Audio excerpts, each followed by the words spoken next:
her song. I love it. Well, she wants to be a teenager forever, and Dr. Thompson is really the answer to that. I know all those songs and those TV shows. He's making your teenage dream happen right now. That's true. Well, he has tips on if you're getting towards the 40 age, and I would say start in your 30s. I mean, with some women, but there are tips that you can do, just little things to start looking a little bit younger. Start in your 20s, your 30s, or 40s with skincare. That's something that is just critical, I think, from right from the beginning.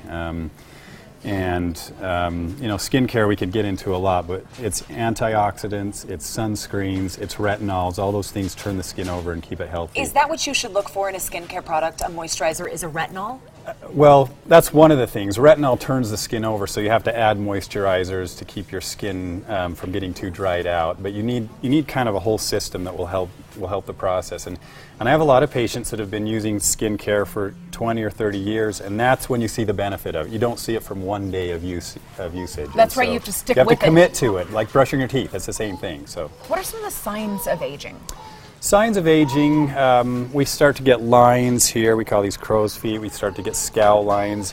And they're subtle at first, but they really make us age. And if we can just soften those kinds of things up, it makes us look like we were in our 30s again, even if we're in our 40s. What I love about Dr. Thompson is everyone has that spot that you see in the mirror, and maybe your friends and family are going, I don't know what you're talking about, but you see it.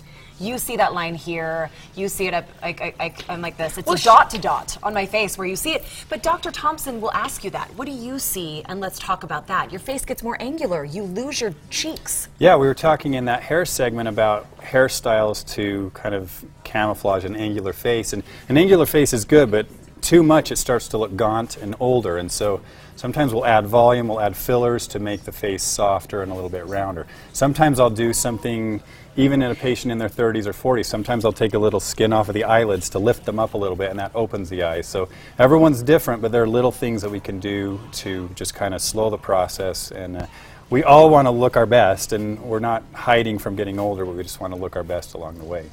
I love it. Where do you start if someone comes in and says, I've never been in before, what should I do first? Usually it's what you said before. I ask them, what do you see that is kind of bothering you? And a lot of times people know, they just focus right in. This drives me crazy. What can you do about it? You know, and so then we'll kind of go after it. And well, she looks better than she's ever looked. Look, I'm mad right now. You have no She's idea. furious. She's Super so angry. mad. No, that's but the he's thing. so conservative. That's what I love about him. No, what too. I love about him is it's you, just finessed. You just a little softer. Yeah, I'm not the magician here. You guys are already you've done a lot and you're doing a lot, and I can do little things to help kind of enhance who you already are. You sure made us look better. There's Reagan looking amazing on the website. For all the information about Dr. Thompson, please go to ours and we'll link you. Goodforutah.com/GTU. We have some giveaways. I don't know.